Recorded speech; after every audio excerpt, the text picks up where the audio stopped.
Hello everyone, I'm Astha. Welcome to Government Job Genuine Notification YouTube channel. SSC GD constable का recruitment notification release कर दिया गया है। SSC की तरफ से जीडी कांस्टेबल पोस्ट के लिए CAPF in central armed police forces, जिसमें BSF, CRPF, ITBP, SSB, Assam rifles, इन सभी में कांस्टेबल पोस्ट के लिए जीडी कांस्टेबल पोस्ट के लिए नोटिफिकेशन रिलीज हो गया है। टोटल वैकेंसी 24,369 हैं, 24,369। ऑनलाइन एप्लीकेशन इसके स्टार्ट हो गए हैं। योग्यता क्या होनी चाहिए, तो वैसे आप सभी जानते होंगे जीडी कांस्टेबल, जो कांस्टेबल की पोस्ट है, इसके लिए 10th पास कैंडिडेट एलिजिबल होते हैं। मेल फीमेल सभी कैंडिडेट इसमें अप्लाई कर सकते हैं। एज क्राइटेरिया क्या है, salary, application fees, selection process, PET, PST, medical test, ये सारे पॉइंट्स मैं आपके इस वीडियो में क्लियर करूंगी। नोटिफिकेशन हम देख लेते हैं और नोटिफिकेशन में सारे पॉइंट्स क्लियर करते हैं। काफी टाइम से वेट हो रहा था, एसएससी की कोई वैकेंसी नहीं आ रही थी और जो आनी थी वो भी डिले चल रही है, लेकिन फाइनली एसएससी की तरफ से जीडी कांस्टेबल का नोटिफिकेशन रिलीज हो गया है। चलिए इसका नोटिफिकेशन देख लेते हैं। ये रहा इसका नोटिफिकेशन, एसएससी की तरफ से रिलीज हुआ है। सबसे पहले यहाँ पर देख रहे हैं आप, constable GD in central armed police forces, SSF, rifleman GD in Assam rifles and स्पॉय in narcotics central, NCB narcotics control bureau examination 2022। तो यहाँ पर इंपॉर्टेंट डेट देखेंगे।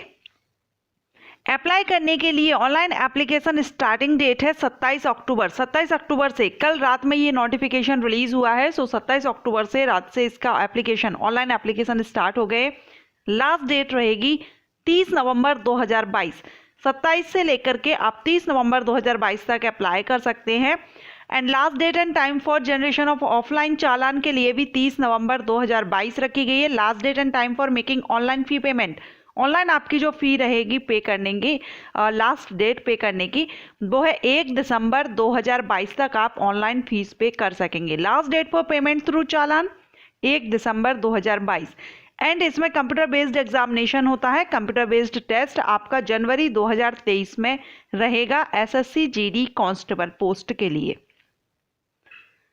अब यहाँ पर दिया गया है, the staff selection commission will conduct an open competitive examination for recruitment to the post of constable general duty, constable GD in BSF, CISF, CRPF, ITBP, SSF, SSB and Assam rifles और NCB में स्पॉय के लिए ये vacancy notification release हुआ है। The examination will be advertised by SSC based on vacancies intimation by MHA। तो यहाँ पर ये एप्लीकेशन ऑनलाइन आपसे अप्लाई किए जा रहे हैं, इनवाइट किए जा रहे हैं ऑनलाइन मोड से। एसएससी की ऑफिशियल साइट से आप इसमें अप्लाई करेंगे। कंप्यूटर बेस्ड एग्जामिनेशन, हिंदी और इंग्लिश दोनों में से किसी भी लैंग्वेज में आप ये एग्जाम दे सकते हैं। सिर्फ हिंदी और इंग्लिश दो ही लैंग्वेज रहेंगी एग्जामिनेशन के लिए, अदर किसी लैंग्वेज में आप ये एग्जाम नहीं दे पाएंगे। हिंदी और इंग्लिश में से जो भी आपका मीडियम हो उसमें आप ये एग्जाम दे सकते हैं। सिलेक्शन प्रोसीजर में PET, PST, detail medical examination भी आपका इसमें रहेगा। ओके, सो यहाँ पर हम देखेंगे। अब यह पूरा यहाँ पर हम देख लेते हैं सैलरी सबसे पहले।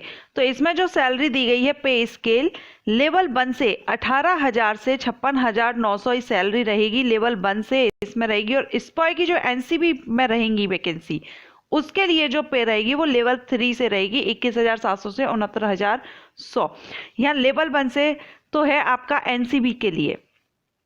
एनसीबी में जो आपकी पोस्ट है उसके लिए सैलरी लेवल 1 से रहेगी। एंड अदर जितने भी डिपार्टमेंट्स हैं, मीन सीआईएसएफ, बीएसएफ, जो भी सीएपीएफ में है, उनमें आपकी सैलरी लेवल 3 से रहेगी, 21,700 से 69,100। ओके, अब यहाँ पर हम पोस्ट देखेंगे। कैटेगरीज 22 पोस्ट दी गई है। तो बीएसएफ में जो टोटल पोस्ट है वो है 8,922। बीएसएफ में 8,922 टोटल पोस्ट है मेल के लिए, और फीमेल के लिए 1,575। तो इस तरह से जो बीएसएफ है, बीएसएफ में टोटल जो पोस्ट है वो है 10,497। 10,497 पोस्ट सिर्फ बीएसएफ में। सबसे ज़्यादा जो एसएससी जीडी कांस्टेबल की वैकेंसी है वो बीएसएफ में है।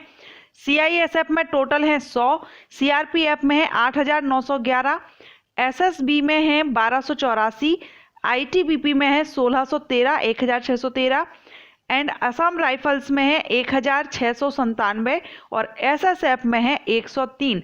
सबसे ज़्यादा है बीएसएफ और सीआरपीएफ। ये दो जो सीआरपीएफ और बीएसएफ दो फोर्सेस है जिसमें सबसे ज़्यादा वैकेंसी आई हुई है एसएससी जीडी कांस्टेबल की। एनसीबी में जो वैकेंसी है टोटल वो है 164। सो इस तरह से यहाँ पर टोटल जो वैकेंसी है 24,369 टोटल वैकेंसी है एसएससी जीडी कांस्टेबल के लिए। बहुत ही अच्छी वैकेंसी आई हुई है, आप इसके लिए एलिजिबल हो, जरूर इसमें अप्लाई कीजिएगा। एंड यहाँ पर दिया गया है 10% जो वैकेंसीज है वो एक्स सर्विसमैन के लिए रिजर्व रखी गई हैं और ये टेंटेटिव वैकेंसी है, मे बी इंक्रीज और डिक्रीज, तो डिक्रीज तो नहीं होने वाली है, हो सकता है इसमें थोड़ी बहुत और इंक्रीज हो जाए। इंडियन सिटीजन इसमें अप्लाई कर सकते हैं। CRPF and ARR state UT area wise hints candidate must submit domicile. तो आपको यहाँ पर डोमिसाइल सबमिट करना रहता है जो भी आपका रहता है, जिस भी स्टेट से हैं, जिस भी जॉन से हैं। एज लिमिट 18 से 23 साल रहेगी। 1 जनवरी 2023 के बेस पर ये काउंट की जाएगी। 18 से 23 साल मीन्स आपका जो बर्थ है वो 2/1/2000 और 1/1/2000 के बीच आपका बर्थ डेट होना चाहिए, तो आप इसमें अप्लाई कर सकते हैं। After relaxation of 3 year in upper age, the candidate should not have born earlier to 1997 से ज़्यादा, मतलब 1997 के पहले आपका बर्थ डेट, अगर आप रिलैक्सेशन जो रिजर्व कैटेगरीज हैं उनमें अगर आप आते हैं तो आपको रिलैक्सेशन मिलेगा। तो इस कंडीशन में भी आपका 1997 2 जनवरी 1997 से ज़्यादा यानी पहले आपका बर्थ डेट नहीं होना चाहिए। कैटेगरीज वाइज आप एज रिलैक्सेशन देख रहे हैं, 5 इयर्स, 3 इयर्स, एक्स सर्विसमैन को भी दिया गया है यहाँ पर। ओके, सो इसको आप देख लीजिएगा। एजुकेशन क्वालिफिकेशन में आपको सिर्फ इसमें 10th पास मांगा जाता है। अगर आप 10th पास हैं तो आप इसमें अप्लाई कर सकते हैं और अगर आप 12th पास भी हैं 10th बेस पर अगर आप अप्लाई करना चाहते हैं तो आप इसमें अप्लाई कर सकते हैं। सो मिनिमम क्वालिफिकेशन इसमें 10th पास रिक्वायर्ड रहती है और आपको हिंदी इंग्लिश की नॉलेज होनी चाहिए क्योंकि आपका जो एग्जामिनेशन है वो हिंदी या इंग्लिश दोनों में से किसी एक लैंग्वेज देना होगा। अब यहाँ पर अगर आपने एनसीसी सर्टिफिकेट आपके पास है तो आपको यहाँ पर मार्क्स बोनस मिलते हैं, जैसे कि एनसीसी सी सर्टिफिकेट के लिए 5% of the maximum marks of the examination का रहेगा, उसका 5% आपको दिया जाएगा। एनसीसी बी सर्टिफिकेट अगर आप है तो मैक्सिमम मार्क्स जो रहेंगे एग्जामिनेशन के उसका 3% दिया जाएगा और ए सर्टिफिकेट होने पर 2% आपको इसमें दिया जाएगा। सो ये आपका इसमें है। एप्लीकेशन फीस आप सभी जानते हैं एसएससी की तरफ से जो भी वैकेंसी आती है उनमें 100 रुपीज़ एप्लीकेशन फीस होती है, सिर्फ general and OBC male candidate के लिए। सभी फीमेल कैंडिडेट किसी भी कैटेगरी की हो, इसके साथ ही SC ST candidate, ex serviceman candidate, इनके लिए एप्लीकेशन फीस माफ़ होती है, कोई भी फीस पे नहीं करनी होती है। फीस पे करने की डेट आप यहाँ भी देख रहे हैं और मैंने आपको भी स्टार्टिंग में भी फीस पे करने की लास्ट डेट क्या रहेगी आपको बता दी है। एग्जामिनेशन सेंटर ऑल इंडिया में रहते हैं, आप जिस भी जोन से बिलोंग करते हैं उस जोन में आपको एग्जामिनेशन सेंटर मिल जाते हैं। जैसे यहाँ पर सेंट्रल जोन जिसमें बिहार और उत्तर प्रदेश आएगा, इसमें आपका जो एग्जामिनेशन रहेंगे वो एग्जामिनेशन सेंटर वो भागलपुर, दरभंगा, मुजफ्फरपुर, पटना, बरेली, गोरखपुर, झांसी, कानपुर, लखनऊ, मेरठ, प्रयागराज, वाराणसी। ईस्टर्न जोन से अगर आप हैं तो वहाँ आप देख लीजिएगा। ओके, सो ये आपके मध्य प्रदेश सब जोन से, यानी मध्य प्रदेश सब जोन में आपका छत्तीसगढ़ और मध्य प्रदेश आते हैं, जिसमें आपके जो सेंटर रहेंगे एसएससी एग्जामिनेशन के वो रहेंगे भोपाल, ग्वालियर, इंदौर, जबलपुर, सतना, सागर, उज्जैन, बिलासपुर, रायपुर एंड दुर्ग, भिलाई। सो आप जिस भी स्टेट से या जॉन से बिलोंग करते हैं यहाँ पर आप देख लीजिएगा आपका एग्जामिनेशन सेंटर आपको कहाँ मिल सकता है। एग्जामिनेशन स्कीम रिटन एग्जामिनेशन होगा तो इसमें कंप्यूटर बेस्ड एग्जामिनेशन होगा। 80 टोटल क्वेश्चंस रहेंगे, ऑब्जेक्टिव टाइप रहेगा, 2 मार्क्स ईच क्वेश्चन, 2 मार्क का रहेगा। हर एक क्वेश्चन को आपको 2 मार्क्स दिए जाएंगे करेक्ट होने पर। अब इसमें जो part A B C D 4 parts में क्वेश्चन आएंगे, general intelligence and reasoning, general knowledge and awareness, elementary mathematics and English और हिंदी, दोनों में से कोई एक रहेगा जिसको भी आप करना चाहें। सभी में से 20 क्वेश्चन यानी 80 रहेंगे और 40 मार्क्स के वन क्वेश्चन 2 मार्क्स का रहेगा। 60 मिनट की टाइमिंग रहेगी।